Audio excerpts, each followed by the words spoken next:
우리의 영적인 상태나 서 있는 위치를 확인할 수 있는 방법은 여러 가지가 있습니다. 오늘 우리가 읽은 말씀에는 우리의 영적인 위치가 어딘지를 알 수 있는 방법에 대해서 말씀하고 있는데, 자가 진단을 할 수가 있습니다. 옆에 사람이 얘기하지 말고 스스로 이 말씀 앞에 정직하게 서보면 내 영적인 위치가 어딘지를 분명히 알 수가 있습니다. 정직하게 이 말씀 앞에 한번 서서 여러분이 서 있는 영적인 위치를 확인하는 은혜가 있기를 바랍니다. 예수님과 유대인 사이에서 나누어지는 대화를 살펴보면 예수님의 말씀이 어떻게 들리느냐 하는 것이 지금 그 사람이 서 있는 영적인 위치를 드러낸다는 것을 알 수가 있습니다. 오늘 우리도 예수님의 말씀이 내게 어떻게 들리는지를 통해서 우리의 영적인 위치를 한번 확인해 보았으면 합니다. 만약에 지금 내 삶에서 지금부터 제가 말씀드릴 이런 세 가지의 현상이 나타나고 있다면 나는 예수님을 믿지 않는 불신자일 가능성이 매우 높다고 할 수가 있습니다. 이런 현상이 나타나면 나는 불신자일 가능성이 높다, 이렇게 보셔야 합니다. 첫 번째, 예수님의 말씀을 듣지만 내 마음속에 그 말씀이 있을 자리가 없어서 그 말씀을 거부하는 사람은 불신자일 가능성이 높습니다. 자, 요한복음 8장 37절을 읽어보겠습니다. 시작.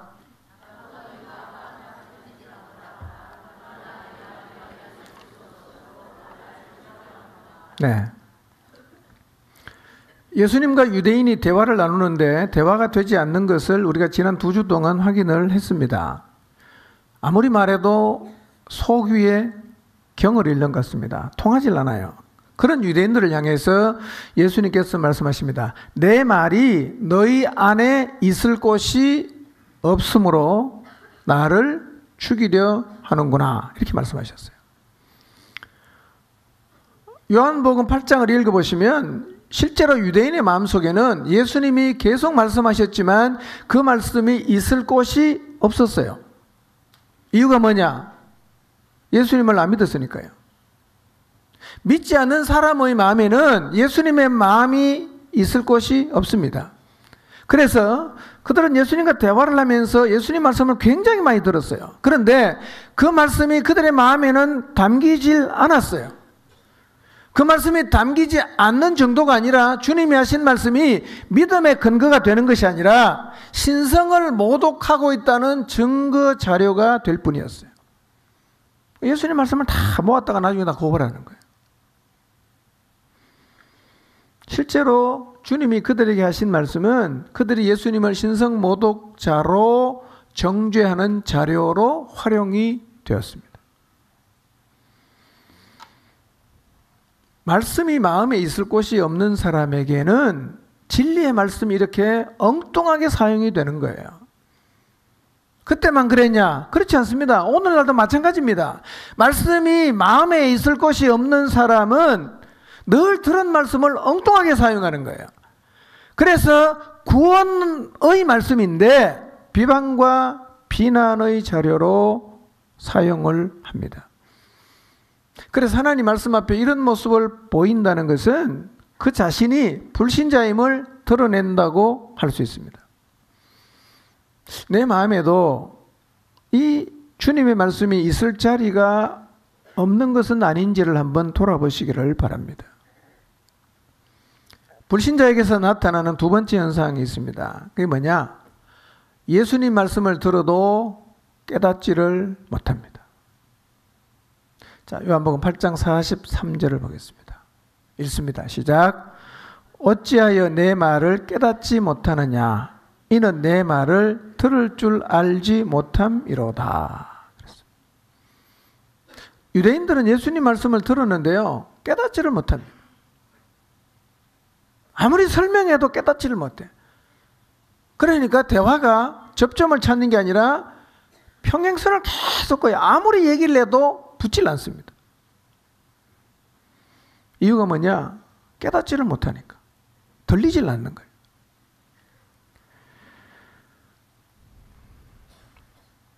그처럼 예수님 말씀을 듣는데 도대체 알아들을 수가 없다. 나는 저 말을 들어봐도 무슨 말인지 하나도 깨달아지지 않는다. 그것은 그 사람이 하나님의 자녀가 아니라는 또 하나의 증거입니다. 이런 현상은 오늘날도 동일하죠. 예수님을 향한 신앙 고백이 없는 사람은 하나님 말씀을 들어도 깨닫질 못해요. 그러니까 알아들을 수가 없어요. 정말 믿지 않는 사람은요, 신기할 정도로 하나님 말씀을 못 깨달아요. 아무리 얘기해도 못 알아들어요. 안 통하는 거예요. 믿지 않는 사람에게서 나타나는 세 번째 현상이 있습니다. 이게 뭐냐? 하나님 말씀을 듣지를 않습니다. 듣지를 않아. 자, 요한복음 8장 46절과 47절을 세 번역으로 같이 읽어보겠습니다. 시작. 너희 가운데서 누가 나에게 죄가 있다고 단정하느냐? 내가 진리를 말하는데 어찌하여 나를 믿지 않느냐? 하나님에게서 난 사람은 하나님의 말씀을 듣는다. 그러므로 너희가 듣지 않는 것은 너희가 하나님에게서 나지 않았기 때문이다. 그랬어요. 예수님께서 말씀하셨어요. 내가 진리를 말하는데 어찌하여 나를 믿지 않느냐? 그 다음에 예수님은 매우 직설적으로 그들의 영적인 위치에 대해서 말씀하십니다. 이렇게 말씀하십니다. 하나님에게서 난 사람은 하나님 말씀을 듣는다. 그런데 너희가 듣지 않는 것은 너희가 하나님에게서 나지 않았기 때문이다 라고 말씀하셨어요. 누가 말했어요? 예수님 말씀하셨어요. 그러니까 하나님 말씀이 귀로는 들리지만 받고 싶질 않은 거야. 그러니까 의도적으로 듣질 않아. 이게 무슨 의미냐? 하나님에게 속하지 않았다는 의미입니다. 믿지 않고 있다는 증거입니다. 이 말씀은 예수님이 하신 말씀이고 사실입니다. 오늘 우리 시대에도 이런 현상은 동일하게 나타납니다. 교회를 다니는데 유독 말씀 듣는 것을 힘들어하고 말씀을 듣는 것을 너무 재미없어하고 지겨워하고 그래서 말씀 듣는 시간만 되면 말씀을 안 들으려고 잠을 청하거나 계속 다른 행동을 하는 사람들이 교회 안에도 있습니다. 말씀에 대한 이런 태도는 지금 자기 자신의 영적인 위치를 그냥 보여주는 거예요. 설명이 필요가 없습니다. 이게 그의 위치입니다. 그러므로 여러분 말씀을 들어도 도무지 하나님 말씀이 마음에 안 담긴다. 말씀을 듣는데 깨달아지지 않아서 무슨 말인지 알아듣질 못한다. 말씀을 듣는 자리에 나와서 귀는 듣는데 의도적으로 듣지 않고 있다. 이 세 가지가 다 맞으면 100% 불신자입니다. 이건 제가 단순하게 추측하는 게 아니라 예수님이 그렇게 말씀하셨어요. 그런데 믿는 자는요, 말씀 앞에 전혀 다른 반응을 보입니다. 다시 한번 성경을 볼까요? 요한복음 8장 47절입니다. 읽겠습니다. 시작. 하나님께 속한 자는 하나님의 말씀을 듣나니 너희가 듣지 아니하면 하나님께 속하지 아니하였음이로다. 그랬어요. 예수님께서 말씀하셨어요. 하나님께 속한 자는 뭐라고요? 하나님의 말씀을 듣는다. 이렇게 말씀합니다. 하나님에게 속한 사람은 하나님 말씀을 들어요. 그러니까 믿는 자와 믿지 않는 자, 신자와 불신자에게서 드러나는 가장 확실한 차이 중에 하나가 뭐냐면 하나님의 말씀을 대하는 마음의 자세입니다. 이거를 보면 그가 신자인지 불신자인지 하나님에게 속했는지 속하지 않았는지를 알 수가 있습니다. 그런데 오늘 8장 47절을 보니까 하나님에게 속한 사람의 특징이 뭐냐? 하나님 말씀을 듣는다는 거예요. 귀로 듣는다는 말이 아니라 마음으로 들어요. 들으니까 어떤 현상이 생깁니까? 영향을 받아요. 그래서 믿는 자는 말씀 앞에 나오면 삶이 변화되는 거예요. 왜냐하면 듣기 때문에. 근데 불신자는 아무리 교회 나와도 도덕적인 작은 변화 외에는 아무런 변화가 일어나지 않습니다. 이유가 뭐냐? 안 듣기 때문에. 안 들으니까 변화가 안 되는 거예요. 예. 앉아 있어도 안 들을 수 있어요. 예. 여러분, 말씀이 들려야 됩니다. 영향을 받아야 돼요. 왜 예수님 믿으면 삶이 변합니까? 말씀이 들리기 때문에. 이 말씀은 하나님 자체이기 때문에 이 말씀에는 굉장한 능력이 있어서 들으면 변화되게 돼 있어요. 왜 안 변하냐? 안 듣는다는 얘기입니다. 안 들어요. 귀로 안 듣는다는 얘기가 아니라 마음으로 듣질 않기 때문에 늘 듣는 것 같은데 아무런 변화가 없는 거예요. 자, 요한복음 8장 40절을 보겠습니다. 읽겠습니다. 시작.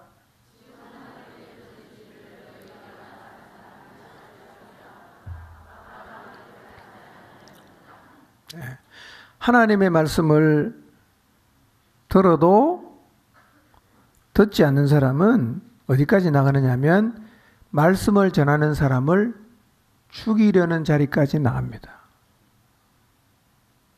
유대인이 그랬거든요. 그러니까 교회를 다니고 있는데 말씀을 듣지 않고 들리지 않고 말씀의 영향을 받지 않고 있다는 것은 굉장히 위험한 상태에 서 있습니다.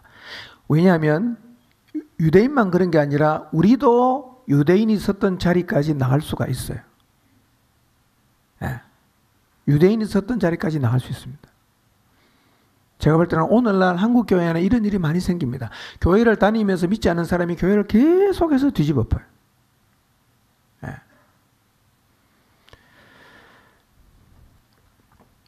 자신들이 아브라함의 자손이다. 이 말은 무슨 의미냐? 하나님의 자녀라는 얘기예요.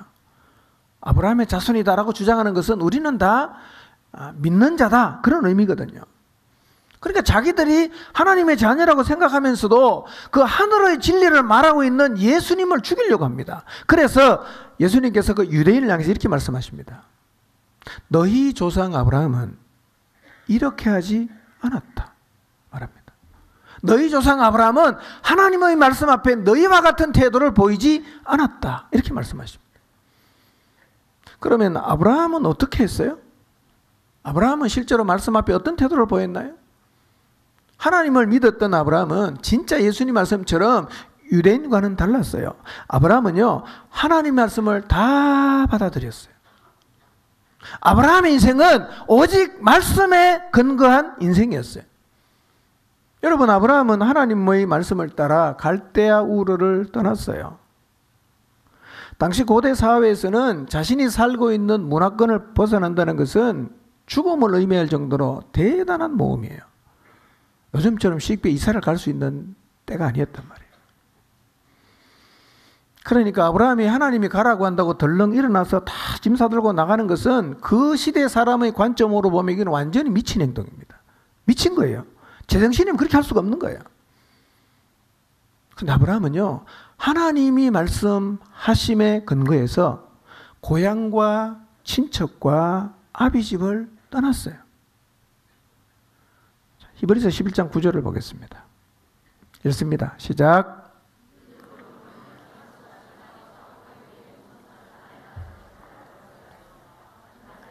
함께 물려받을 이삭과 야곱과 함께 장막에서 살았습니다.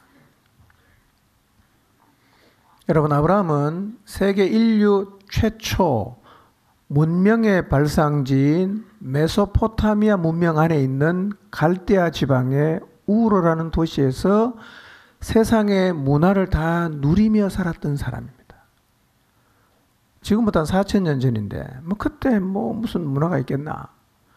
여러분, 아브라함 시대 메소포타미아 문명의 유물들이 많이 이렇게 발굴이 되는데요. 놀랍습니다. 우리 때만큼이나 화려해요. 그 시대에 아브라함이 그 동네에 살았어요. 얼마나 화려했는가 보여드리겠습니다. 그림을 좀 보여주세요. 이게 뭐냐? 지구라트라는 건데요. 메소포타미아 각지에서 발견되는 성탑 건축물인데 일종의 신전 같은 거예요. BC 2000년에 저런 건물이 있었어요. 우리처럼 그냥 흙으로 이렇게 운막 같은 거 지어놓고 사는 게 아니었어요. 그 다음에 넘겨주실래요? 저게 함무라비 법전입니다. 세계에서 가장 오래된 성문법입니다. 눈에는 눈, 이에는 이라고 하는 동태 복수법으로 유명한데요.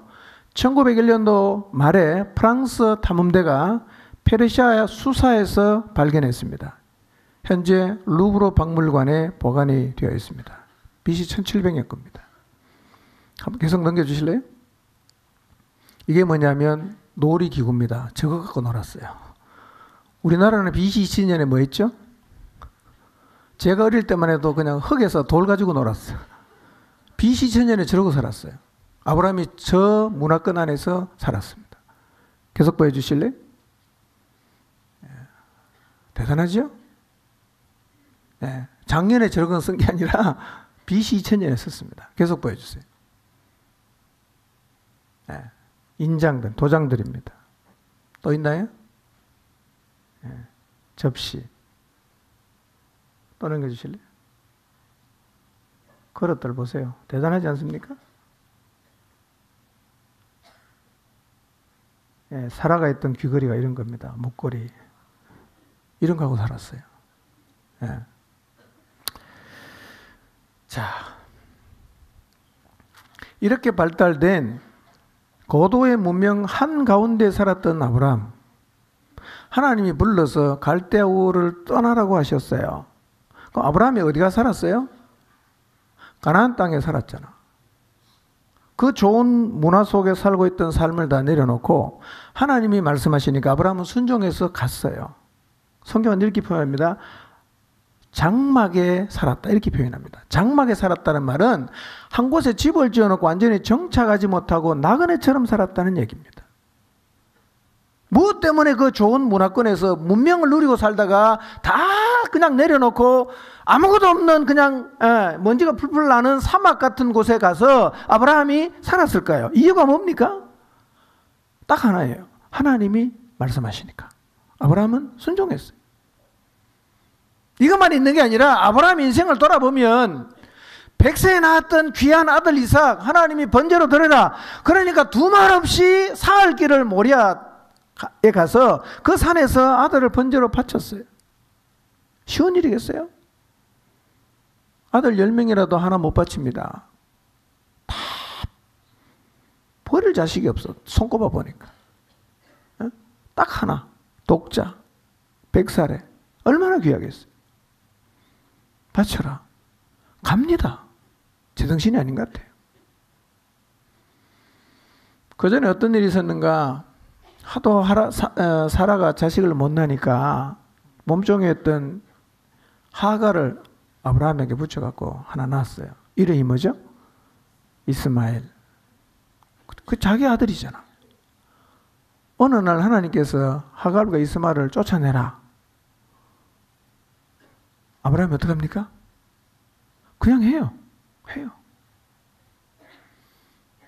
받아들이기 쉽지 않은 말씀들이었지만 아브라함은 다 받아들이고 순종했어요.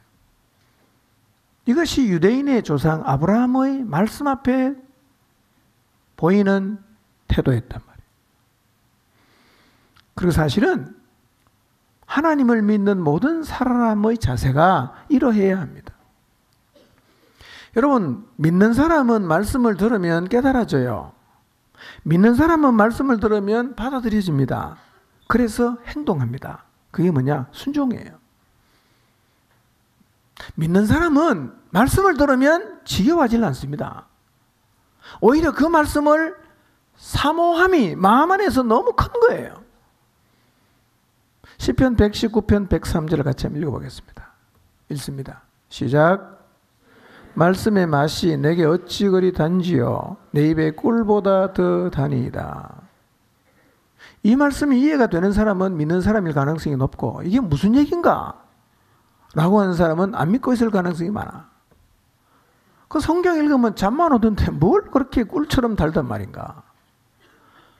아니요. 믿는 자는 말씀을 읽으면 묵상하면 정말 꿀보다 더 달아요.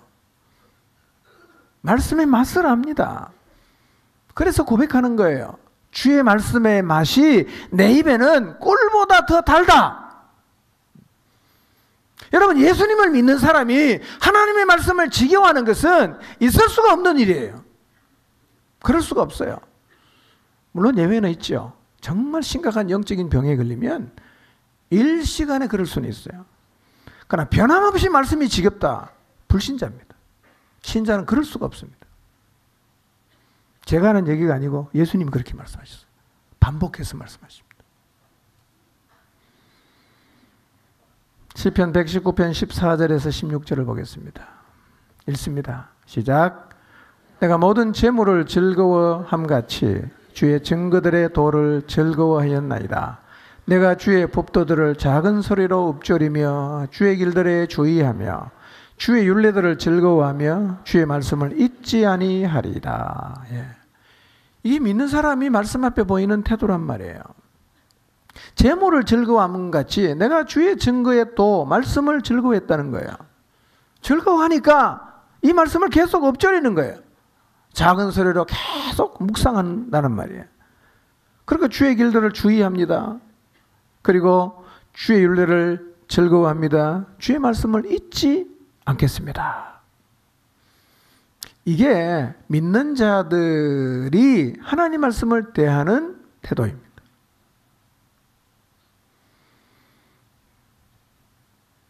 여러분, 그렇기 때문에요, 하나님의 말씀을 대하는 우리의 자세를 우리는 심각하게 봐야 됩니다. 왜냐하면 그 안에 영적인 위치가 어떠한지를 담고 있단 말이에요. 그러니까 말씀을 대하는 자세가 올바르지 못한 것을 다른 이유가 있는 것처럼 핑계에서 넘기시면 안 돼요. 말씀이 재미가 없다, 말씀이 지겹다, 그래서 늘 존다, 그냥 넘기면 안 됩니다. 이게 보통 문제가 아니란 말이에요. 매우 심각한 문제예요. 이거는 상태의 문제라기보다는 오늘 말씀 보니까 예수님은 위치의 문제로 얘기를 하시는 거예요. 신자냐 불신자냐 위치로 얘기합니다. 상태가 좋으냐 나쁘냐, 이건 상태예요. 좋으냐 나쁘냐, 이거는 위치를 좌우하지는 않습니다. 그러나 오늘 예수님은 말씀 앞에 보이는 우리의 마음의 자세는 영적인 상태가 아니라 무엇일 가능성이 많다? 위치라는 거예요. 신자냐 불신자냐, 천국 가는 사람이냐 지옥 가는 사람이냐, 이렇게 얘기하고 있습니다.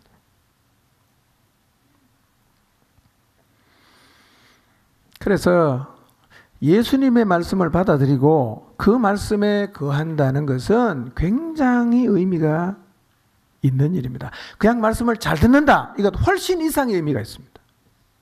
예. 위치의 정보가 그 안에 들어있어요. 그래서 예수님께서 이 부분에 대해서 언급을 하시는 거예요. 요한복음 8장 31절을 다시 읽어보겠습니다. 시작.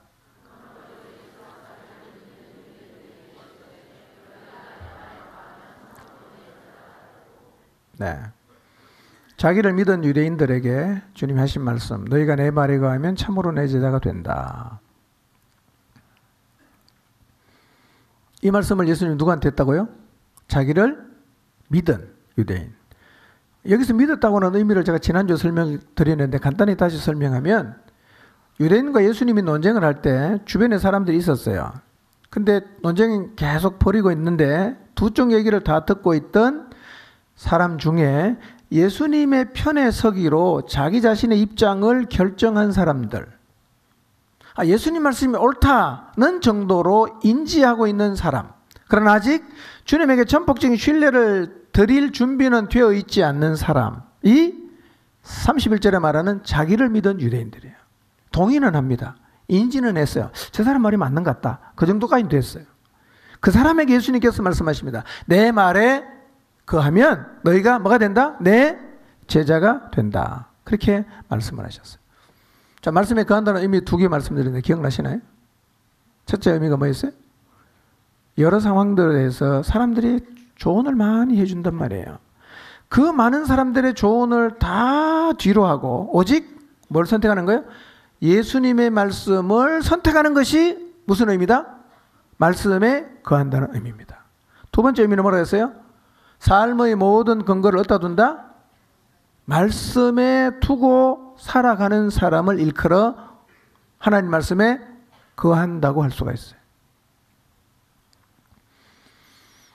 근데 이렇게 우리가 말씀에 거하게 되면 그냥 다 사람들이 인정해주고 칭찬해주고 박수를 쳐주면 좋겠는데 사실은 그런 것보다 뭐가 더 많습니까? 비난이 더 많아요. 조롱합니다. 때로는 이상한 사람? 아브라함이 갈대우를 떠났을 때 아마 동네 사람들이 성경에 없지만 쟤 미쳤다 라고 말을 했을 거예요. 그런 얘기를 우리가 들을 수가 있습니다. 아마 여러분도 그런 경험을 갖고 계시겠죠? 그런데 그런 경험을 할 때마다 내가 뭔가 지금 잘못하고 있는가라는 생각을 하실 필요가 없는 게 예수님도 그랬어요. 예수님도 귀신 들렸다 그러잖아. 너 귀신 들렸구나. 너 미쳤구나. 뭐 이런 얘기 많이 했어요. 신자는요, 말씀에 거하는 삶을 살다 보면 이런 대우를 받을 수 있는데 그것은 우리가 감당해야 되는 일이고 그렇지만 계속 말씀에 거하면서 살아야 됩니다. 그런데 그렇게 말씀 안에 거하면 비난과 조롱만 있냐 그러면 아니요. 그것과는 비교할 수 없는 은혜와 복이 있어요. 말씀 안에 계속 거하면 우리에게 주어지는 엄청난 복이 있어요. 그게 뭐냐? 오늘 살펴보는데 한 가지만 살펴보겠습니다. 자, 32절을 봅니다. 읽겠습니다. 시작. 네. 자, 말씀 안에 거하게 될 때 첫 번째로 경험하는 복이 뭐냐면 진리를 알게 되는 거예요. 진리를 알지니. 자, 말씀에 거하게 되면 뭘 알아요? 진리를 알게 된단 말이에요. 근데 이게 무슨 말이죠? 진리를 알았기 때문에 믿겠다고 결정한 거 아닌가요? 그러니까 믿겠다고 결정한 자체가 진리를 안다는 얘기인데 왜 예수님은 내 말에 거하면 너희가 진리를 알게 된다라고 또 얘기했을까요? 똑같은 얘기를 반복하는 것 같아요.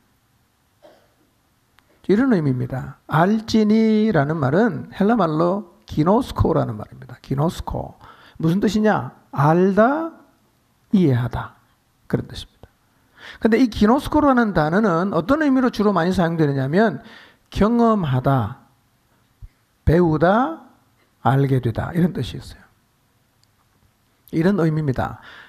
예수님의 말씀에 거하게 되면 진리를 알게 돼요. 이 무슨 얘기냐면 예수님의 말씀에 거하면 그 말씀이 정말 진리가 맞구나 하는 것을 경험한단 말이에요. 그래서 말씀에 거하면 이 진리를 경험으로 알게 되는 거예요. 경험으로 알게 된 진리는 진짜 내게가 되는 겁니다. 경험으로 진리를 아는 사람은 견고해집니다. 이게 많으면 많을수록 요동함이 없고 매우 견고해집니다. 누가 이런 경험을 하느냐? 말씀에 거하면 진리를 경험으로 알게 되는 거예요. 이렇게 아는 게 제대로 아는 거고 이렇게 하는 게 진짜 아는 거예요. 이렇게 알아야 신뢰의 관계가 깊어진단 말이에요. 원래 진리는 이렇게 알아가야 되는 거예요. 공부해서 진리를 알아가는 게 아니라 말씀에 순종함으로 진짜 진리가 무엇인지를 알아가야 돼요. 그게 내게 되는 거예요. 자, 그러면 실제로 말씀에 거하면 진리를 알게 되냐 하는 겁니다. 좀 덥죠? 안 더워요? 눈이 감기는 분이 저절로 감기는 것 같아. 졸려고 애를 쓰는 건 아닌데 저절로 이게 민눈꺼풀이 너무 무거워서 쑥 처지는 분이 있어서 날씨가 더운가. 날씨가 더운 건 아니겠죠. 난방을 너무 많이 해서 그런가. 눈꺼풀이 무거운 분이 많으면 제가 난방을 좀 끄겠습니다.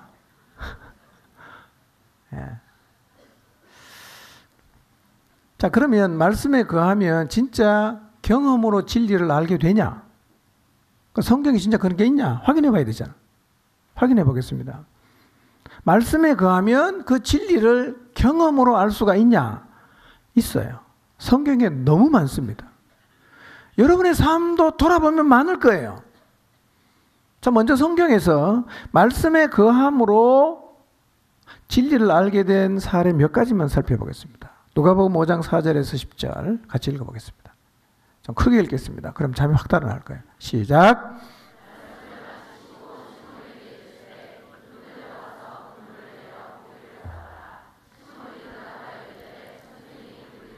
밤이 새도록 수고하였으되 잡은 것이 없지만은 말씀에 의지하여 내가 그물을 내리리라 하고 그렇게 하니 고기를 잡은 것이 심히 많아 그물이 찢어지는지라.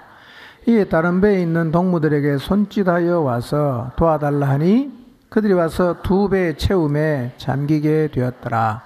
시몬 베드로가 이를 보고 예수의 무릎 아래에 엎드려 이르되 주여 나를 떠나소서 나는 죄인이로소이다 하니 이는 자기 및 자기와 함께 있는 모든 사람이 고기 잡힌 것으로 말미암아 놀라고 세베대 아들로서 시몬의 동업자인 야고보와 요한도 놀랐습니다.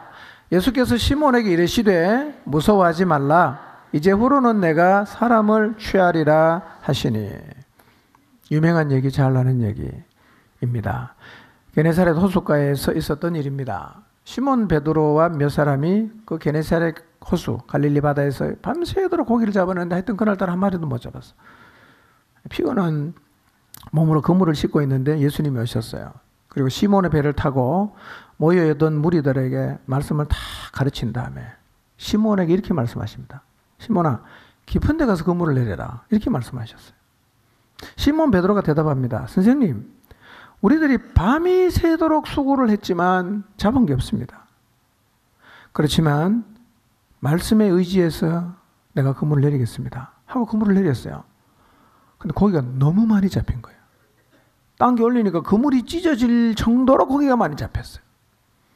시몬 베드로는 이 놀라운 경험을 한 후에 고기가 많이 잡혔다고 막 환호를 한 게 아니라 갑자기 예수님 앞으로 가더니만 무릎을 딱 꿇고 엎드립니다. 그렇게 이렇게 말합니다. 주님, 저를 떠나주십시오. 저는 죄인입니다. 이렇게 말했어요. 베드로가 왜 이랬을까요? 아니, 고기 많이 잡혔으면 너무 감사하잖아. 그거 잡아다가 감사한 것만 하나님이 좋아하실 것 같지 않습니까? 베드로의 태도는 완전히 의외였습니다. 왜 이랬을까요? 베드로는 이날 예수님을 처음 만난 건 아니에요. 이전에도 예수님을 만났고 예수님을 잘 알고 있어요. 예수님 말씀을 들은 적도 있습니다. 그런데 그날 예수님이 자기에게 하신 말씀이 자기의 경험과 상식에 맞지 않는 말씀이었는데 모든 걸 뒤로하고 말이 안 된다고 생각하는 예수님 말씀을 선택해서 순종했는데 엄청난 고기가 잡히면서 시몬 베드로는 이분의 말씀은 진리구나라는 사실을 경험으로 깨닫게 되었단 말이에요. 이분의 말씀은 정말 능력이 있구나. 이분은 정말 진리 그 자체 맞구나. 이걸 확인했다는 거예요. 그래서 이 사건을 통해서 베드로는 예수님이 누군지를 알게 됐어요. 그래서 이 놀라운 사건을 경험하면서 좋아한 게 아니라 주님을 찾아가서 무릎 꿇고 엎드려 저는 죄인입니다 라고 고백을 했다는 거예요. 뭔가 영적으로 통하지 않습니까? 오늘날 어쩌면 이렇게 고기를 잡히면 주님 앞에 가서 무릎을 꿇는 게 아니라 온 교회를 다니면서 고기 많이 잡은 간증만 할지 몰라. 예. 요즘 이런 간증이 너무 많은 거예요. 예. 예수님 만난 간증해야 되는데 고기 잡은 간증만 한단 말이에요. 우리는 예수님의 말씀 앞에 베드로가 한 고백을 유의해서 보아야 됩니다. 5절을 다시 보겠습니다. 읽습니다. 시작.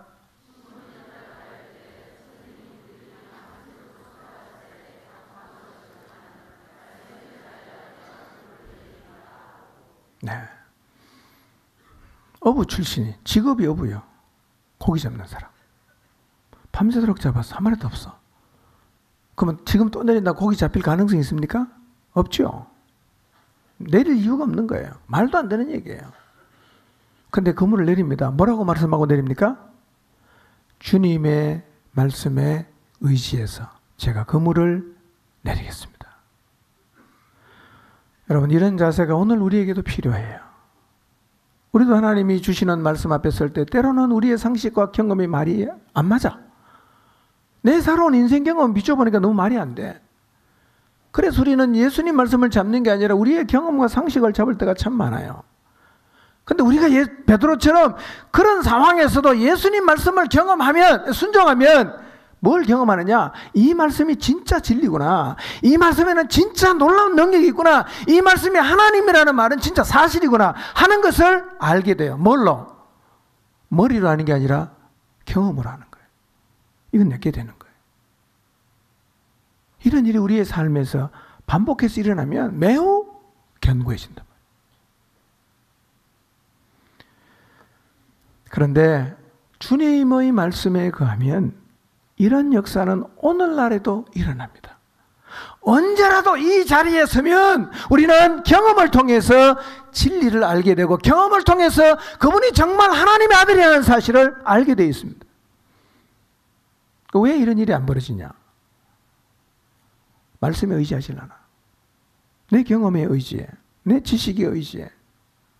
그러니까 하나님 말씀을 항상 밀어낸단 말이에요. 진리를 머리로는 알아. 뭘로는 모릅니까? 경험해 본 적은 없어. 모르는 거지 그게. 요한복음 2장 1절에서 11절 말씀 보겠습니다. 읽겠습니다. 시작.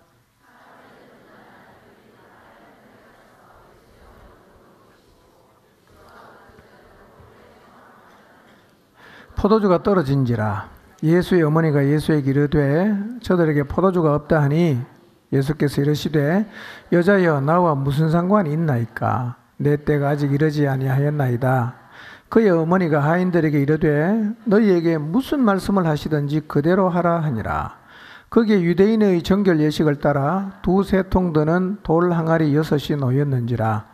예수께서 그들에게 이르시되 항아리에 물을 채우라 하신즉 아귀까지 채우니 이제는 떠서 연회장에게 갖다 주라 하심에 갖다 주었더니 연회장은 물로 된 포도주를 맛보고도 어디서 났는지 알지 못하되 물도온 하인들은 알더라.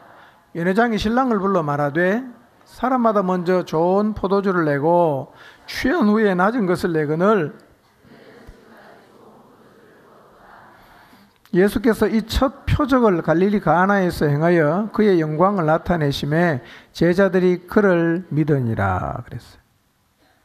갈릴리 가나에서 일어났던 일입니다. 혼인잔치에 예수님도 어머니도 함께 초청을 받았어. 잔치가 한창 진행되는데 포도주가 떨어졌어요. 슈퍼에 가서 사올 수도 없어요. 없으면 그냥 잔치 망치는 겁니다. 예수님의 어머니가 하인들에게 이렇게 말씀하십니다. 너희에게 무슨 말씀을 하시든지 그대로 해라. 뭐라고 얘기하든 그냥 해라. 그리고 하인들은 진짜 예수님이 시키는 대로 돌 항아리에 물을 채웁니다. 그리고 물을 떠서 연회장에 갖다 줬어요. 그냥 놀라운 일이 일어났어요. 분명히 물을 갖다 줬어요. 근데 그 물 맛을 본 사람이 포도주가 너무 맛있다는 거예요. 기가 찬 일이요. 언제 변했는지는 모르겠지만 물이 뭘로 변했어요? 포도주. 여러분 뜨거운 물이 찬물로 변했다. 찬물이 뜨거워졌다. 이게 아니라 물이 완전히 화학적으로 완전히 바뀌어서 포도주가 됐어요. 연회장은 어떤 일이 벌어졌는지를 전혀 몰라요. 다만 포도주가 맛있다고 칭찬만 해왔어. 그러나 물을 떠온 하인 제자들은 이 과정을 소상히 알고 있었어요. 이게 예수님께서 행하신 첫 번째 표적이었는데요. 이 표적을 통해서 하인과 제자들은 예수님 말씀에 진짜 능력이 있고 그분의 말씀은 그대로 이루어진다는 것을 경험으로 알게 되었어요. 그 성경은 이렇게 말합니다. 제자들이 예수님을 믿게 되었다. 이렇게 말합니다. 경험으로 알아가면 믿음이 생기는 겁니다. 경험으로 알아가는 일이 쌓이면 믿음이 튼튼해지는 것입니다. 어떻게 하면 이렇게 됩니까? 예수님 말씀에 거하면 돼요. 계산하지 말고 주님 말씀에 순종해 보십시오. 여러분이 그분이 하나님이심을 믿는다면, 그분의 말이 정말 진리임을 믿는다면, 제가 자주 드리는 말씀이에요. 하나님은 계산 안 하실까요? 하나님이 우리에게 뭔가를 하라고 했을 때 하나님은 계산 안 하고 그냥 그런 얘기 하셨겠어요? 우리보다 그분은 다 계산했어요. 근데 되니까 하라고 하시는 거예요. 우리는 하나님의 계산이 있었음에도 불구하고 우리 계산으로 자꾸 엉뚱한 행동을 한단 말이에요. 그러니까 머리로는 아는데 삶으로는 진리가 경험이 안 돼. 그럼 믿음이 안 생겨. 믿음이 자라질 않아. 바람만 불면 다 쓰러져요. 안타까운 겁니다. 왜 그러냐? 말씀 안에 거하지 않으니까. 그렇게 되는 거예요. 하나만 더 볼까요? 누가복음 22장 10절에서 13절입니다. 읽습니다. 시작. 이르시되 보라 너희가 성내로 들어가면 물 한 동이를 가지고 가는 사람을 만나리니 그가 들어가는 집으로 따라 들어가서 그 집 주인에게 이르되 선생님이 내게 하는 말씀이 내가 내 제자들과 함께 유월절을 먹을 객실이 어디 있느냐 하시더라 하라. 그리하면 그가 자리를 마련한 큰 다락방을 보이리니 거기서 준비하라 하시니 그들이 나가 그 하신 말씀대로 만나 유월절을 준비하니라. 예. 마지막 유월절을 준비하는 과정에서 그들은 예수님이 시키는 대로 그 말씀에 거함으로 또 진리를 경험했어요. 그런데 예수님은 마지막 유월절을 다소 이해하기 어려운 방법으로 준비시킵니다.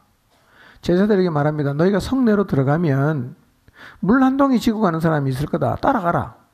그리고 그 집에 들어가갖고 그 집 주인에게 선생님이 내게 하는 말씀이 내가 내 제자들과 함께 유월절 먹을 객실이 어디 있는지 물으신다라고 하면 그가 자리를 마련한 큰 다락방을 보여줄 거다.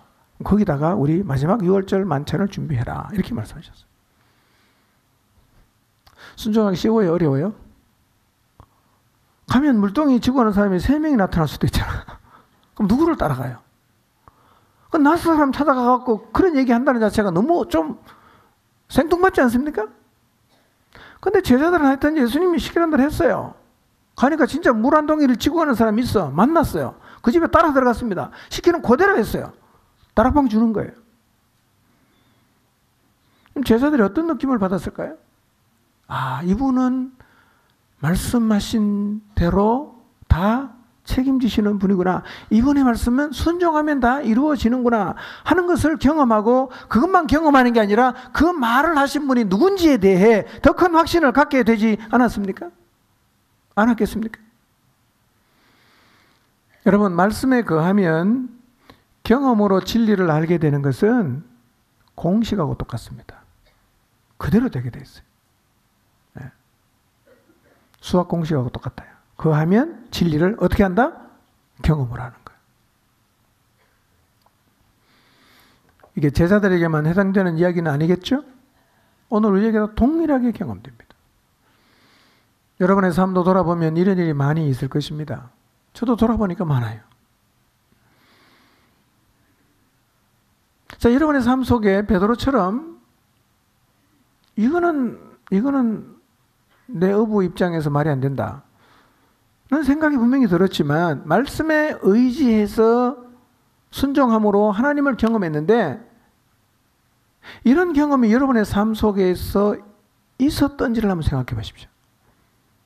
이런 경험이 있었던가? 아마 제가 생각할 때는 여러분에게도 많이 있었을 것 같아요. 왜냐하면 여러분이 기도와 말씀 가운데 살고 있고 또 말씀에 거하면서 살아왔기 때문입니다. 이렇게 살면 진리를 확실히 알게 됩니다. 왜냐? 경험이 되니까. 경험이 되니까. 저도 목회를 하면서 기도를 하거나 말씀을 묵상하면 하나님이 제게 주시는 마음도 있고 때로는 말씀을 주실 때가 있어요. 어떤 말씀은 제 안에 이런 생각이 들어요. 야, 이거 너무 지나치다. 이런 얘기를 교인들에게 하면 이게 말을 이해할까? 들을까? 이런 생각이 들기도 하지만 그 말씀 그대로 했을 때 항상 하나님은 그 말씀대로 이루어 가시는 것을 경험했어요. 아, 진짜 하나님이 주시는 말씀은 가면 되는구나. 가면 되는 게 맞네. 반복적으로 경험이 되니까 이제는 그냥 제가 하나님이 말씀 주시면 다 얘기합니다. 이게 쌓이면요, 말씀에 거하는 일이 쉬워지고 신납니다. 하나님이 말씀을 책임지고 이루어 가시니까요. 근데 우리 공동체가 함께 하나님 말씀에 순종해서 진리를 경험으로 알아가고 있는 일이 있는데요. 한 3가지 제가 생각해 봤어요. 첫째는 뭐냐? 모이는 일에 순종하는 것을 통해서 우리는 진리를 경험하고 있어요. 우리 시대는 모이기 어려운 시대입니다. 사람들이 구속받는 걸 싫어합니다. 자주 오라고 하면 되기 싫어요. 그래서 적게 모여야 되고 모이면 짧게 모여야 됩니다. 이게 시대의 대세입니다. 교회도 똑같아졌어요. 가능하면 적게 모여야 사람들이 좋아합니다. 많이 모이는 교회는 안 와요. 그런 의미에서 우리는 부흥을 포기한 거예요. 안 오니까 일단은. 저 가면 잡히면 큰일 난다. 근데요, 교회가 세상을 이기려고 하면 필연적으로 자주 모여야 됩니다. 선택이 아니에요. 모여서 마냐 말씀 보고 기도하고 서로 돌아보아서 사람과 선행을 격려하는 일 계속해야 됩니다. 예, 이거 안 하면요 교회가 주저앉게 돼 있어요. 건조해질 수밖에 없습니다. 자, 그래서 우리는 매일 기도하기 위해서 교회를 나오죠. 매일. 예, 매일 나옵니다. 정기적인 주일 낮 저녁 수요 중보 기도회 금요 목장 모임 말고도 일단 한쪽에서는 지금 일주일에 2번 모여서 중보 기도합니다. 매주 토요일 저녁에 주일 예배를 위한 중보 기도합니다. 1년에 2차례씩 전교인 수련회 모입니다. 하여튼 우리는 자주 모입니다. 이건 우리 시대를 완전히 역주행하는 것입니다. 그래서 여기에 대해서 이런저런 말을 하는 사람이 있습니다. 저도 듣죠. 그러나 1차적으로 우리가 기억해야 될 것은 그 사람들의 말보다도 하나님의 말씀에 거하는 게 최선이에요. 우리는 이유 없이 조건 없이 말씀에 거해야 됩니다. 이걸 저항하면 감당해야 됩니다. 저항에 밀리면 안 되고 뭐라고 하든 간에 말씀이 분명하면 우리는 가야 됩니다. 언제까지? 주님 오시는 날까지. 그러면 교회는 절대로 안 망합니다. 절대로 안 망합니다.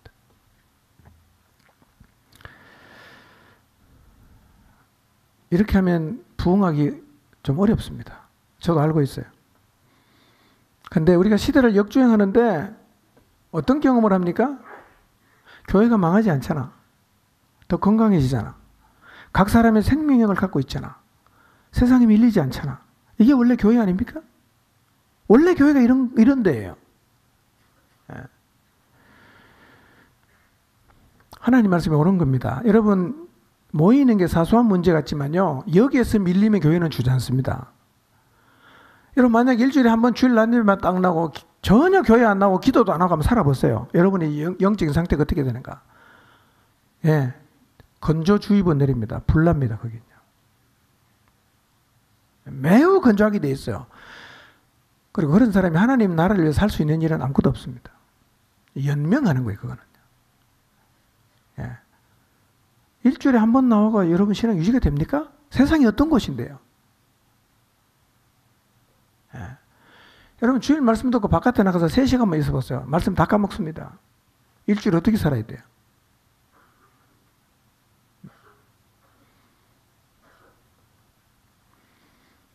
우리는 주님 말씀하심을 따라서 열심히 모여서 기도해야 되고 계속 말씀 읽어야 되고 그래야 교회다운 교회가 되고 그래야 세상이 교회 때문에 희망을 갖는 거예요. 그래야 교회 때문에 여러분의 가정이 희망을 갖고 그래야 교회 때문에 여러분의 자녀들이 예수님 믿을 수 있게 되고 여러분을 통해서 여러분 주변에 있는 사람 구원하는 자리에 여러분이 나갈 수 있어요. 교회가 주저앉으면 세상은 희망이 없습니다. 누가 합니까? 아무도 할 사람이 없어요. 두 번째로 우리는 선교한 일을 통해서 진리를 경험하고 있습니다. 아직도 우리는 부채가 많이 있어요. 92년도 선교 후원을 시작했습니다. 그때부터 시작했어요. 아직 20년 되나요? 20년 안 되죠. 예. 한 번도 우리는 선교를 위한 재정을 축소하지 않았습니다. 건축을 할 때도 빚이 엄청 많을 때도 선교의 필요를 따라 계속 늘려왔습니다. 신기한 거는요, 하나님은 우리에게 필요한 것을 늘 공급해 주셨어요. 빚은 많은데 돈이 없어서 교회가 꼭 해야 할 일을 하지 못한 적이 없습니다. 오늘까지. 하나님의 나라를 구하며 교회가 갔을 때 하나님은 진짜 우리에게 더해 주셨어요. 너희는 먼저 그의 나라와 의를 구하라. 그리하면 이 모든 것을 너희에게 더하시리라. 더해 주셨어요. 앞으로도 하나님이 주신 재정은 하나님의 나라를 위해서 사용할 수 있도록 우리는 계속 손을 움켜잡지 말고 펴고서 가야 됩니다. 우리 교회는 앞으로도 재정을 쌓아두는 일은 절대로 없을 겁니다. 지금은 쌓을 수가 없어요. 빚을 갚아야 되니까. 빚을 다 갚아도 재정을 절대로 쌓아두지 않을 겁니다. 왜냐하면 하나님이 주신 것, 하나님의 나라를 위해서 써야 되니까.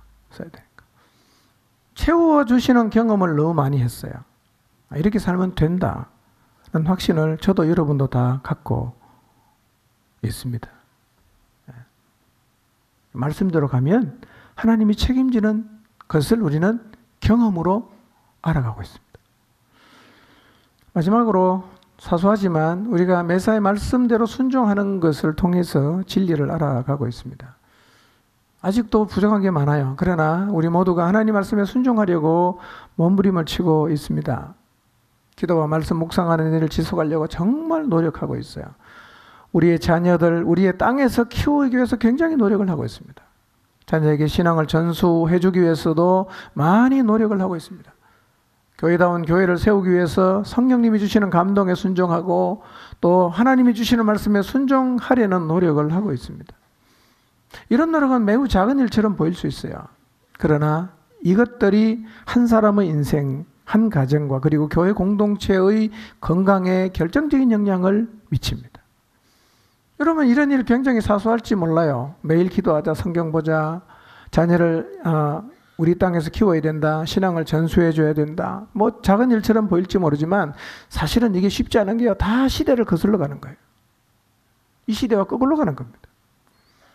그러나 이렇게 하는 것이 세상을 이기는 길이고 이렇게 가야 세상을 구원하는 교회가 될 수 있다는 것을 경험으로 알아가고 있습니다. 그리고 이게 정말 최선이라는 것이 마음 안에서 점점 더 크게 확신으로 다가오고 있습니다. 그 세상을 역주행하는 게 두렵질 않아. 경험해 봤어요. 하나님이 그 말씀을 책임진다는 것을.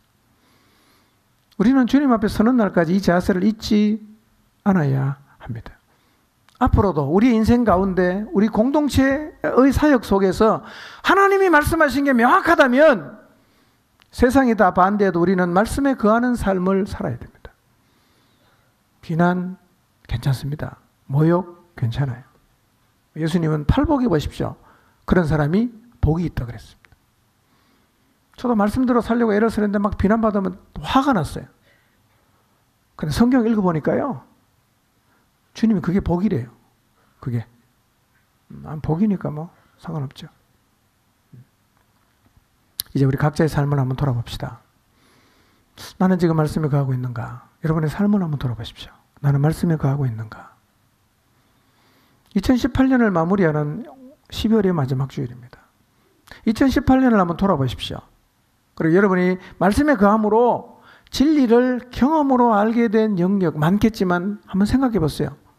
가장 여러분의 마음속에 진리의 말씀에 거함으로 경험으로 알게 된 영역이 뭐가 있는가? 생각해 보십시오. 베드로처럼 나의 경험과 상식을 뒤로 하고 말씀에 의지하여 그물을 내린 적이 있었던가?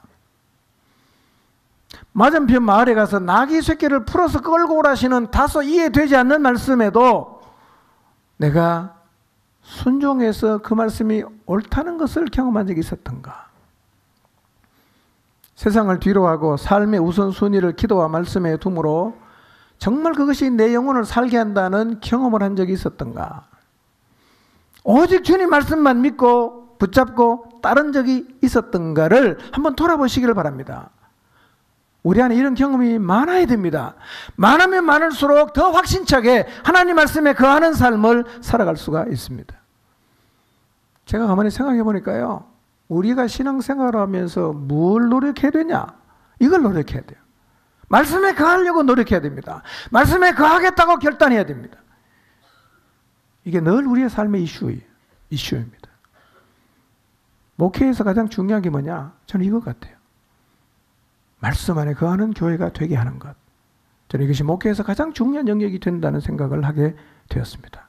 여러분, 이 부분에 직면하시고 이 부분에서 실험하시고 이 부분에서 싸우시기를 바랍니다.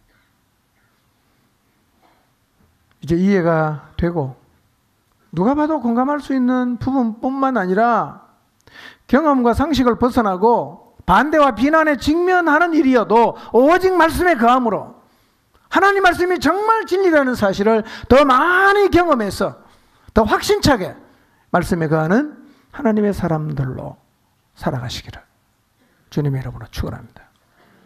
기도하겠습니다.